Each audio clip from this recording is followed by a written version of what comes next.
Include करना चाहता हूँ, जिन्हें मैंने पहले व्लॉग में उठाया था, बिकॉज़ इन इश्यूज़ के हवाले से, इन डेवलपमेंट्स के हवाले से गुज़िश्ता 12-14 घंटों में बहुत सी पेशरफ्त हुई। और इन डेवलपमेंट्स का ताल्लुक खैबर पख्तूनख्वा के चीफ मिनिस्टर सुहेल आफरीदी ने जो धरना दिया ओवरनाइट अडयाला जेल के बाहर जब वो इमरान खान से मिलने के लिए आए, उसके बाद क्या हुआ, उस वक़्त क्या होना चाहिए था, किस किस्म की तवक्कुआत थीं, वो मोमेंट कितना इम्पोर्टेंट था और क्यों वो मोमेंट फिज़ल हो गया। दूसरी चीज़ वो है कि अमेरिका के अंदर जो एक अफ़गान जिसने इमिग्रेट किया, जिसका नाम रहमतुल्लाह लखनवाल है, उसने जो नेशनल गार्ड्स के ऊपर हमला किया, उसमें से एक नेशनल गार्ड खातून जो है उसकी डेथ हो गई। और उसके बाद डोनाल्ड ट्रंप ने उसके बाद क्या फ़ैसले किए और वो फ़ैसले क्यों बहुत गैर मामूली हैं और क्यों ना सिर्फ उन फ़ैसलों को बहुत तशवीश से देखा जा रहा है, बल्कि उनके बारे में बहुत से सवालात जो हैं वो ज़हनों में उठते हैं। At the same time central Asia में अफगानिस्तान और ताजिकिस्तान के दरमियान में जो ड्रोन स्ट्राइक हुई, जिसमें 3 चीनी शहरी मारे गए, इसकी क्या अहमियत और सिग्निफिकेंस हमें समझ आती है। उसके बाद चंद कमेंट्स जो हैं वो कैथोलिक वर्ल्ड के पोप लियो का जो दौरा है तुर्की का, उसके हवाले से, उसमें से एक क्या बहुत ही तारीखी अहमियत का सबक जो है वो हमारे सामने आता है। और ज़ाहिर है कि इन इश्यूज़ से नहीं, बहुत से इश्यूज़ जो हैं, बहुत सी चीज़ें जो हैं वो इनसे जुड़ी हुई हैं। सबसे पहले बात का आगाज़ करते हैं अडयाला जेल से, सुहेल आफरीदी से, अलीमा खान से और इमरान खान से। जब मैंने पिछला व्लॉग किया तो मैंने आपको बताया कि सुहेल आफरीदी इमरान खान से मिलने के लिए आए। ये उनका 8वां विजिट था अडयाला जेल का, जब उनको मुलाकात नहीं करने दी गई। इस दफ़ा बहुत बहस वो करते रहे पुलिस के साथ। उन्होंने कहा मेरे पास अदालत का परवाना है, अदालत का हुक्म है, आप मेरी मुलाकात क्यों नहीं करवाते। जब आप मेरी मुलाकात नहीं करवाते तो मुझे लिख के दे दें, कम अज़ कम इन राइटिंग मुझे एक्सप्लेन करें कि इसकी वजूहात क्या है। लेकिन पुलिस ज़ाहिर उनको इन राइटिंग में कुछ दे नहीं सकती थी। और फिर सुबह के 6 बजे आपको वो वीडियो आप देख सकते हैं पाकिस्तान तहरीक इंसाफ के यूट्यूब चैनल में कि सुहेल आफरीदी और उनके जो साथी हैं, 6-7 साथी उनके साथ थे, जिन्होंने, सर्दी है, बहुत ज़्यादा सर्दी है इस वक्त पिंडी में, ज़ाहिर है, मतलब 28 नवंबर को बहुत सर्दी होती, तो उन्होंने अपने ऊपर शॉल जो है वो लपेटे हुए हैं।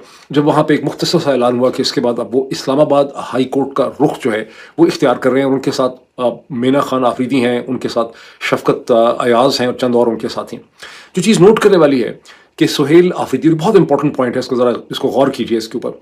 अडयाला जेल रावलपिंडी के करीब है। सुहेल आफरीदी एज खैबर पख्तूनख्वा के चीफ मिनिस्टर के हैसियत से जब वहाँ पे आते हैं, और ये पाकिस्तान के इस वक्त जो 4 सूबे हैं उसमें से ये वाहिद सूबा है जहाँ एक इलेक्टेड चीफ मिनिस्टर पाया जाता है।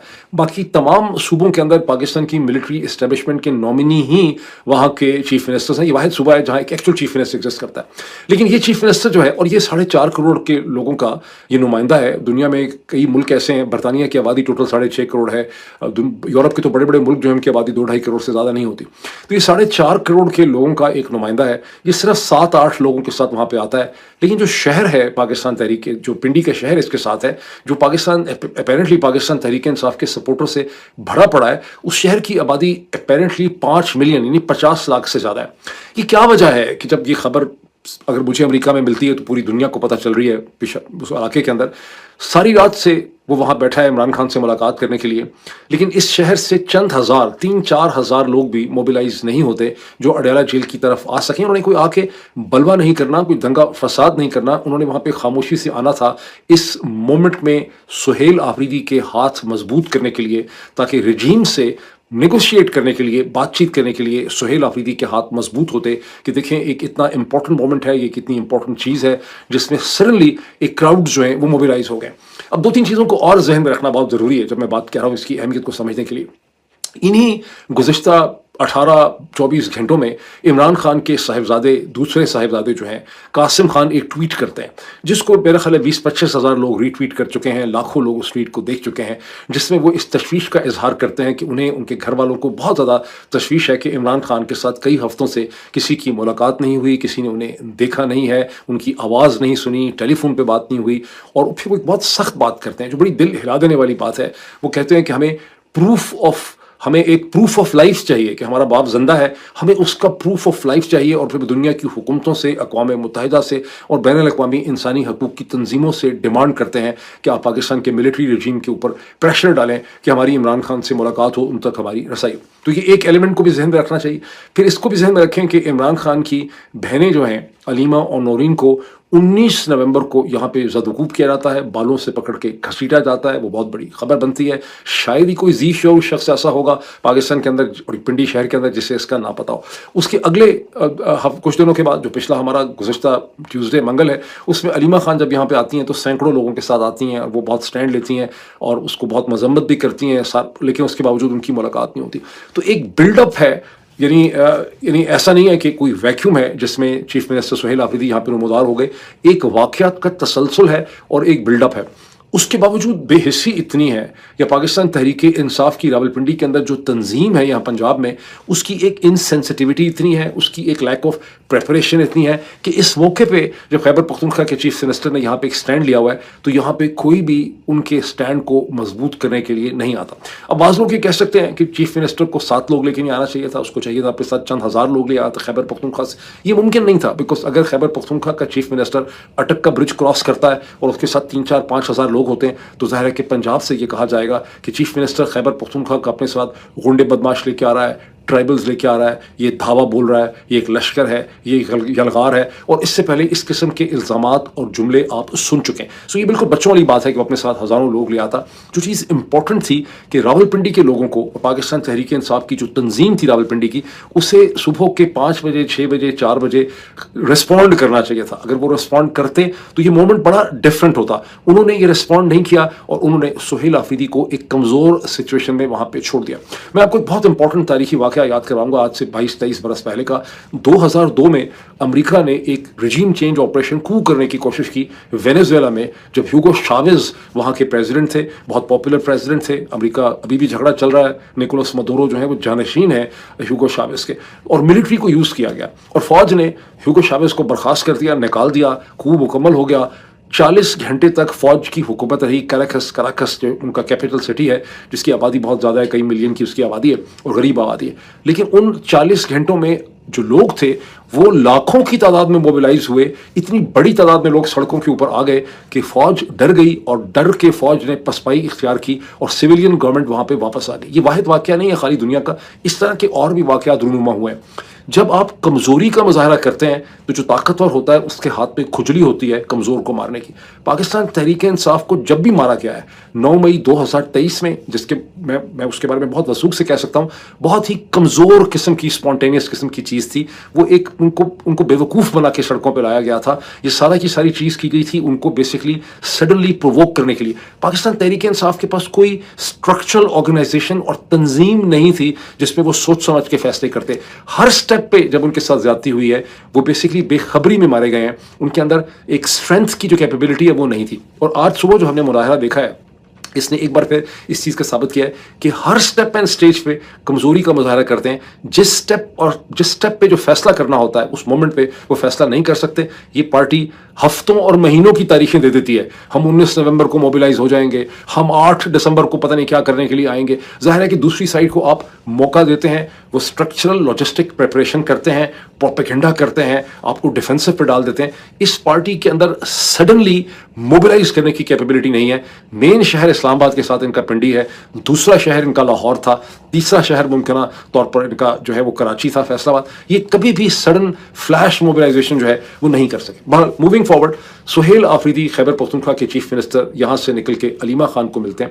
عمران خان کی ہمشیرہ اور سہیل آفریدی بیٹھ کے ایک پریس کانفرنس کرتے ہیں. یہ 19 منٹ کی پریس کانفرنس آپ کو پاکستان تحریک انصاف کے یوٹیوب چینل کے اوپر مل جائے گی. اس پریس کانفرنس میں سہیل آفریدی سے ہمیں یہ پتہ چلتا ہے کہ انہوں نے اسلام آباد ہائی کورٹ کے جو چیف جسٹس ہیں سرفراز ڈوگر صاحب, ان سے ملنے کی کوشش کی. وہ ان کے ویٹ کرتے رہے اور ویٹ کرنے کے بہت دیر کے بعد انہیں یہ بتایا گیا کہ جب وہ اپنے چیمبر میں جناب معزز چیف جسٹس واپس آئے تو انہوں نے سہیل آفریدی اور علیمہ خان سے ملنے سے انکار کر دیا. جسٹ امیجن دس تھنگ کہ پاکستان میں کیا ہو رہا ہے.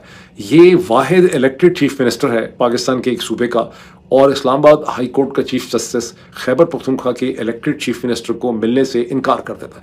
اور وہ بلکہ ڈر رہا ہوگا चीफ जस्टिस के को होश उड़े हुए होंगे कि किसी तरह से इनको यहाँ से निकालो, भगाओ, कि मेरी नौकरी जो है वो खतरे में न पड़ जाए, और अदालत भी 15-20 मिनट की लगती है, उसके बाद बर्खास्त हो जाती है। ये जो प्रेस टॉक है सुहेल आफरीदी की, जिसमें कम से कम एक तिहाई से आधे रिपोर्टर्स, मतीउल्लाह जान साहब को छोड़ के, जिन्होंने वहाँ पे रेलिवेंट क्वेश्चन पूछे, वहाँ बहुत से रिपोर्टर्स हैं जो भाई लोग भेजते हैं सवालात दे के, अगर आप वो सुने तो आपको पता चलेगा। वहाँ पर अलीबा खान ने खासी जज्बाती किस्म की उन्होंने बातचीत की। अच्छा, अब इसका सम टोटल ये निकला कि इनसे मिलने से तो इनकार कर दिया, लेकिन इन्होंने एक पिटिशन जो है वो फाइल की है superintendent of the Adiala jail के खिलाफ, जिसमें एसएचओ को भी, जिसमें सेक्रेटरी इंटीरियर जो है वफाक के, और जो सेक्रेटरी होम और स्ट्रोक इंटीरियर हैं पंजाब के, उन सबको रेस्पोंडेंट बनाया है। ये कंटेम्प्ट ऑफ कोर्ट की पिटिशन है कि मार्च 2025 का, 24 मार्च 2025 का, मेरा ख्याल मार्च का डिसीजन है, अप्रैल का जो डिसीजन है इस्लामाबाद हाई कोर्ट का एक बेंच का, कि आप हफ्ते में 2 दफ़ा मुलाकात करवाएंगे, मंगल के और थर्सडे के दिन, उस पर अमल दरामद नहीं हो रहा तो कंटेम्प्ट की एप्लीकेशन मूव की। ज़ाहिर अदालत इसका कुछ बहुत ज़्यादा नहीं करेगी, कुछ ऑर्डर्स वगैरह इशू कर देगी। इसका फ़ायदा ये है कि ये अपनी जद्दोजहद जारी रखे हुए हैं, कमज़ोर ही सही लेकिन जद्दोजहद जारी रखे हुए हैं, और एक मुमकिन रिजल्ट इसका ये निकल सकता है कि 2 दिसंबर 2025 को इमरान खान से मुलाकात हो सकती है, बिकॉज अब सुहेल आफरीदी और पाकिस्तान तहरीक इंसाफ ने, और जब रात को वहाँ पे महमूद खान अचकज़ई मौजूद थे, राजा नासिर अवास थे, तो इन सब ने ये भी कहा कि हम जब तक हमारी इमरान खान से मुलाकात नहीं होगी, हम नेशनल असम्बली और सेनेट का इजलास नहीं होने देंगे। मुलाकात तब होगी, 2 दिसंबर को भी मुलाकात तब होगी अगर इनका हाथ स्ट्रांग होगा, अगर ये एक स्ट्रांग पोजीशन लेके दिखाएंगे। वजह मुझे खतरा ये है कि जितना फुसफुसा रिस्पांस होता है पाकिस्तान तहरीक इंसाफ का, शायद 2 दिसंबर को भी इनकी मुलाकात जो है ना हो सके, दूसरी साइड इनको बहुत ज़्यादा कमज़ोर समझे। आज सुबह अगर ये मोबिलाइजेशन करते तो दूसरी साइड के ऊपर उसका एक मॉरल इफेक्ट होता, और मैं पीसफुल मोबिलाइजेशन की बात कर रहा हूँ, मेरे जहन में कोई बचगाना आइडियाज़ नहीं है रेवोल्यूशन के और इस किस्म की चीज़ों के या तोड़ फोड़ के। मैं सिर्फ एक पुरअमन मोबिलाइजेशन की बात करता हूँ, जो ये पार्टी ने कभी भी उस तरह से नहीं दिखाई, जो दुनिया की दर्जनों मकामात पे जब लोग मोबिलाइज होते हैं, जब किसी चीज़ के अंदर बिलीव करते हैं वाकई, तो वो एक सडन फ्लैश मोबिलाइजेशन करते हैं, वो हमें देखने में नजर नहीं आए। Moving to the other important issue, सभी लोग वाकिफ़ हैं कि वाशिंगटन के अंदर जो नेशनल गार्ड्स डिप्लॉयड हैं वेस्ट वर्जीनिया के नेशनल गार्ड्स से, उनके ऊपर एक अफगान शहरी ने, जिसका नाम रहमानुल्लाह, जिसका नाम जो है वो रहमतुल्लाह लखनवाल जो है, और जिसके बारे में मैंने आपको बताया था कि ये पता चला कि वो CIA के यूनिट 0 अफगानिस्तान में कंधार में उसमें वो काम करता रहा। ये डेथ स्क्वाड था जो लोगों को एबडक्ट करता था, कत्ल करता था, टॉर्चर करता था, तो उसका ये एक मेंबर था। और 2021 में जब तालिबान का कब्जा हो गया तो यहाँ पे आया। अब जो मिस्ट्री है कि इसने नेशनल गार्ड के ऊपर क्यों हमला किया, इसकी एक बड़ी हिस्ट्री सी एक्सप्लेनेशन कहीं से आ रही है जो बाज़ जगहों पे छपी है कि ये एक पोस्ट ट्रॉमेटिक डिसऑर्डर का शिकार था, जो कि खुद बहुत ज़्यादा जुराइम करता रहा, तो ये एक सेंस ऑफ गिल्ट में था, ये जहनी मरीज था, समथिंग लाइक दिस। लेकिन फिर भी कोई एडिक्वेट एक्सप्लेनेशन नहीं है, क्योंकि नेशनल गार्ड सड़क पे खड़े पुलिस वाले वाशिंगटन में व्हाइट हाउस के करीब, उनके ऊपर हमला करना, जिनका लेना देना कोई नहीं है, मतलब अनलेस कि आप टोटल क्रैकपॉट हों या आपको किसी ने इस्तेमाल किया, तो इसका कोई कॉज और मोटिव जो है वो क्लियर नहीं होता। लेकिन डोनाल्ड ट्रंप ने, अमेरिका के प्रेसिडेंट ने, उसके बाद बहुत बड़े बड़े फैसले किए हैं। एक फैसला उन्होंने ये किया है कि पूरी थर्ड वर्ल्ड से जितनी इमिग्रेशन अमेरिका में हो रही है उस सारी के प्रोसेस को पॉज कर दिया जाए।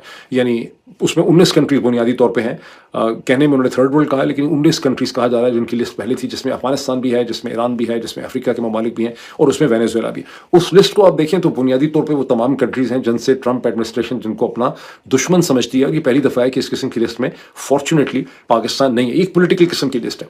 दूसरी चीज़ उन्होंने कही है कि असाइलम के पूरे प्रोसेस को स्लो डाउन कर दिया जाएगा। तीसरी चीज़ उन्होंने बड़ी इंटरेस्टिंग कही है कि जो लोग ऑलरेडी रेजिडेंट्स हैं इन मुल्कों से, 19 मुल्कों से, जिसमें पाकिस्तान नहीं है, जो खा कितने ही सालों के क्यों ना हो, उनके रिकॉर्ड्स चेक किए जाएंगे, उनकी जांच पड़ताल की जाएगी, और उनकी रिवर्स माइग्रेशन हो सकती है बैक टू द कंट्रीज जहाँ से वो आए। सो एक बहुत बड़ा एजेंडा जो है अमेरिका की डोमेस्टिक पॉलिटिक्स का, वो डोनाल्ड ट्रंप ने इस हमले के बाद फौरी तौर पर विद इन 12 आवर्स जो है वो उन्होंने इशू कर दिया, जिसकी वजह से खासे ट्रबलिंग क्वेश्चन जो है वो इस वक्त लोगों के जहनों में पैदा हो रहे हैं, एनालिस्ट के जहनों में।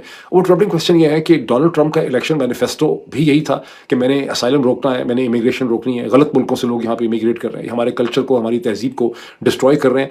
और उनकी अप्रैल 2024 की बहुत ही मशहूर स्टेटमेंट है एक फंड रेजर में, जब डोनाल्ड ट्रंप ने कहा, वो भी अखबारों की हेडलाइन बनी है, शायद ही को बड़ा अखबार हो जिसकी हेडलाइन वो नहीं बनी, जब उन्होंने कहा था कि नाइस कंट्रीज से इमिग्रेंट्स आने चाहिए, जो अच्छे अच्छे मुल्क हैं, जो सफ़ेद फॉर्म पढ़े लिखे मुल्क हैं, वहाँ से क्यों हमारे पास इमिग्रेंट नहीं आते। उन्होंने बाकायदा नाम लिया कि स्वीडन से, नॉर्वे से, डेनमार्क से, ब्रिटेन से, जर्मनी से, हमारे पास जो है स्विट्ज़रलैंड से हमारे पास क्यों नहीं आते। फिर एक और चंद हफ्ते पहले एक बहुत मशहूर उनकी स्टेटमेंट है, जबकि पता चला कि जो रिफ्यूजी कोटा है अमेरिका में, जो रिफ्यूज लोग लेते हैं, पनाह लेते हैं, उस कोटा उन्होंने 7,500 कर दिया, जबकि उससे पिछले साल जो था उसमें 75,000 लोगों को दुनिया भर से अमेरिका में रिफ्यूज दिया गया था। और इस दफ़ा जो 7,500 का कोटा है उसमें वो प्रेफर करते हैं कि जो अफ्रीकान है, जो सफ़ेद फॉर्म साउथ अफ्रीकन है, उनको प्रेफर किया जाएगा, जो वैसे अमेरिका बिल्कुल माइग्रेट जो है वो नहीं करना चाहते।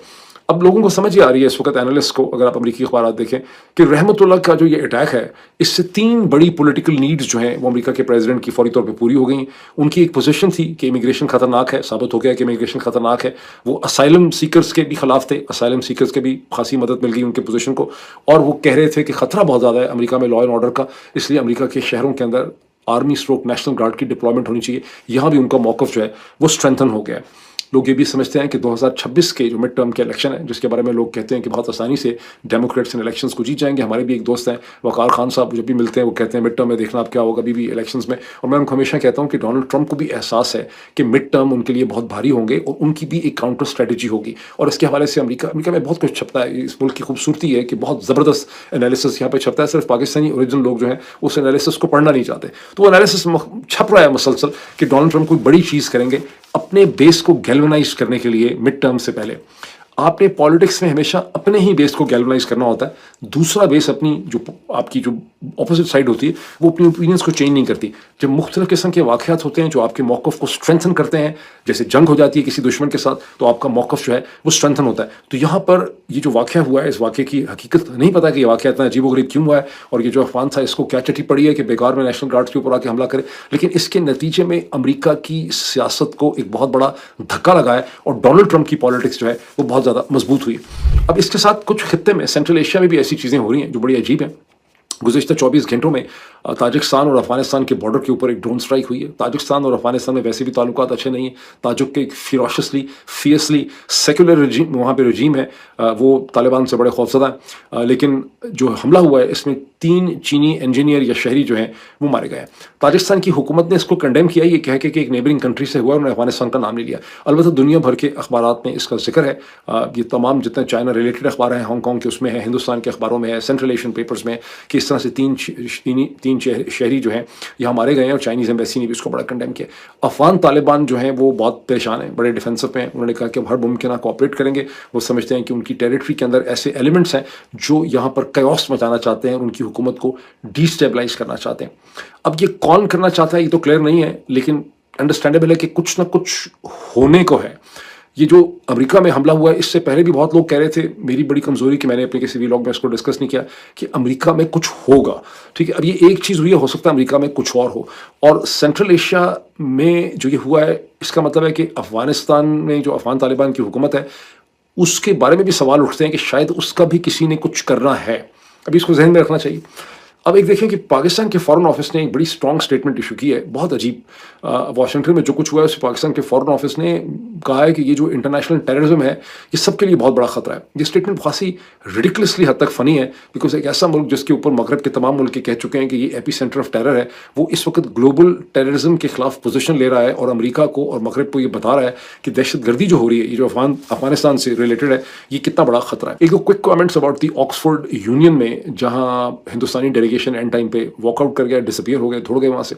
पाकिस्तान का कोई अखबार ऐसा नहीं बचा जिसने इसके ऊपर हेडलाइन नहीं लगाई, ये बताने के लिए कि हिंदुस्तानी का चूँकि बयानिया बड़ा कमज़ोर है, वो बड़े डरपोक हैं, इसलिए वो वहाँ से फ़रार हो गए पाकिस्तान से, मतलब उस पाकिस्तानी से डिबेट करने से फ़रार हो गए वहाँ।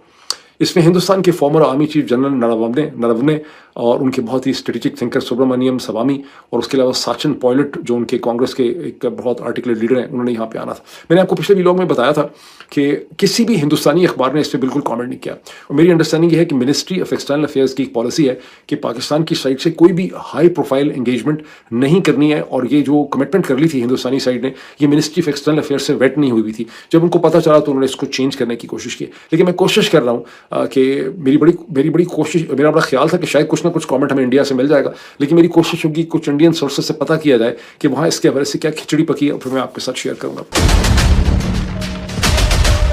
एक आखिरी कमेंट है, पोप लियो के जो तुर्की में इस वक्त मौजूद हैं 2-3 दिन के लिए, वहाँ से लेबनान जाएंगे। कैथोलिक वर्ल्ड के जो रिलीजियस सरबराह हैं तुर्की में, उनकी विजिट की बड़ी इंटरेस्टिंग सिग्निफिकेंस है विद फ्यू कमेंट्स। जहाँ पे तुर्की जिस जोग्राफिया के ऊपर मौजूद है, तुर्क हमेशा से यहाँ नहीं रहते थे। तुर्कों की असल जगह Tajikistan, Turkmenistan, Tajikistan, Turkmenistan, Uzbekistan, ये सब एक्चुअली तुर्कों के इलाके हैं। तुर्कों ने 7वीं 8वीं सदी के बाद वेस्टवर्ड माइग्रेशन की है because of internal conflict and बहुत सी वजूहात की वजह से। जिस जगह पे तुर्क आज मौजूद हैं एनाटोलिया में, ये बुनियादी तौर पे ग्रीक हुआ करता था और ये बाइजेंटाइन एम्पायर की पावर का एक बहुत बड़ा सेंटर था। 4वीं सदी के शुरू में और 4वीं सदी के आखिर में यहाँ पर क्रिश्चियनिटी के हवाले से बहुत इंपॉर्टेंट फैसले हुए। एक नाइसीन क्रीड है अर्ली 14th सेंचुरी की नासीन, और दूसरी है कि इस्तांबुल में उन्हीं एग्रीमेंट्स को सॉलिडिफाई किया गया था। तो जिस ज़माने में चर्च एक था और इकट्ठा था, उसकी एक फ़िलासफ़ी थी, तो रोमन एम्पायर ने पूरी रोमन जो क्रिश्चियन वर्ल्ड थी उसको यहाँ पे इकट्ठा किया था। इस टेरिटरी के अंदर इंपॉर्टेंट फैसले उनके हुए थे। पोप यहाँ पे इसलिए हैं कि रोमन कैथोलिक चर्च और जो ऑर्थोडॉक्स क्रिश्चियन चर्च है उनके दरमियान में जो वो चाहते हैं कि ज़्यादा इत्तेहाद पैदा हो। अब ये वो है चीज़ जिसको मैं बताना चाहता हूँ आपको। 1054 में 11th सेंचुरी के दरमियान में ऑर्थोडॉक्स क्रिश्चियन चर्च और रोमन कैथोलिक स्प्लिट हो गए और एक दूसरे के दुश्मन बन गए। जब 1453 में 1453 में सल्तनत उस्मानिया ने कॉन्स्टेंटिनोपल को, जब इस्तांबुल है, उसे फतह किया, तो एक बहुत बड़ी कंसिडरेशन ये थी कि क्या Roman Catholic eastern Orthodox church जिनके साथ उनकी लड़ाई थी उनको बचाने के लिए आएंगे। और जो बहुत बड़ा एक डिप्लोमेटिक ऑफेंसिव था सल्तनत उस्मानिया का कि ये इंश्योर किया जाए कि रोमन कैथोलिक जो हैं वो ईस्टर्न ऑर्थोडॉक्स की मदद करने के लिए ना आए, और वो नहीं आए। मैंने बहुत पढ़ा है सब्जेक्ट को, आप भी इसको पढ़ें, बहुत इंटरेस्टिंग सब्जेक्ट है। अगर रोमन कैथोलिक मोबिलाइज हो जाते और रोमन कैथोलिक जो है वो कॉन्स्टेंटिनोपल के डिफेंस के लिए अपनी आर्मीज भेजते, तो तुर्क कभी भी 1453 में कॉन्स्टेंटिनोपल को फतह ना कर सकते। रोमन कैथोलिक आर्मीज में उस वक्त भी बड़ी जान थी। ठीक है, ये मैं जो बचपन में नहीं पता था, बाद में पता चला। बॉटम लाइन इसकी क्या है? बॉटम लाइन होती है कि जब आप डिवाइडेड होते हैं, डिसयूनाइटेड होते हैं, तो आप बहुत कमज़ोर होते हैं। वो मोमेंट होता है जब दुश्मन आपके ऊपर हमला करता है। इस केस में दुश्मन तुर्क थे और उनके विक्टिम्स जो हैं वो बेसिकली क्रिश्चियंस थे। अभी इतना ही, फिर आपसे मुलाकात होती है।